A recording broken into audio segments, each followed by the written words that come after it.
Nigeria became independent on the 1st of October 1960, but despite gaining independence, Queen Elizabeth II remained Nigeria's head of state until 1963. How could a country be independent while still having the British monarch as its head of state? What did independence actually mean?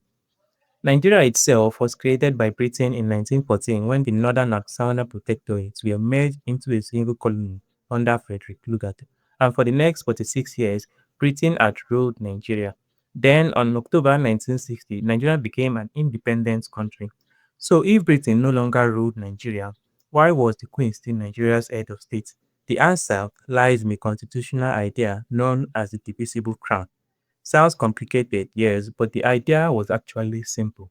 After independence, Queen Elizabeth II was no longer acting as Queen of Britain when dealing with Nigeria. In law, she became Queen of Nigeria. Although it was still the same person, the office was slightly different. From that moment on, she could no longer act on the advice of British government in Nigeria affairs. She could only act on the advice of Nigerian ministers. In other words, Britain and Nigeria shared the same monarch, but they did not share the same government. That arrangement was written into the Nigerian Independence Act of 1960.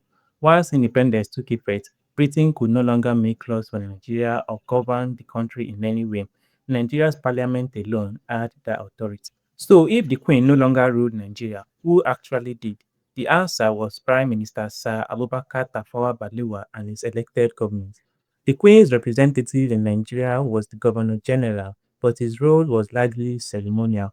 He signed bills into law, opened parliament, and carried out constitutional duties, but only on the advice of Nigerian ministers. The real executive power rested with Balewa and Nigeria's elected parliament, not with British government.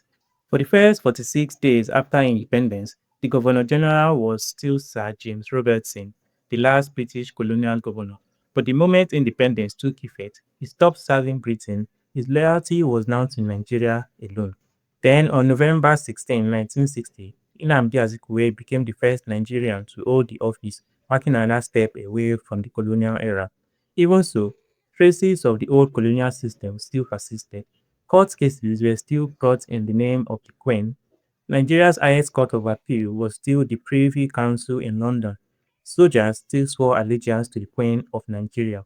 But these were constitutional symbols, not signs of British control. They no longer had the power to govern Nigeria. By 1962, many Nigerian leaders believed it was time to remove even those remaining symbols. So on October 1st, 1963, exactly 3 years after independence, Nigeria became a republic. Nnamdi Azikiwe became Nigeria's first president, and for the first time, every part of Nigeria's constitutional system was entirely Nigerian. So, was Nigeria truly independent in 1960? Yes, Britain lost its authority over Nigeria the day independence took effect. What changed in 1963 was not Nigeria's freedom. The country stopped sharing a monarch with Britain and replaced the last constitutional symbol of empire with a Nigerian head of state. 1960 essentially gave Nigeria independence. 1963 gave Nigeria a republic.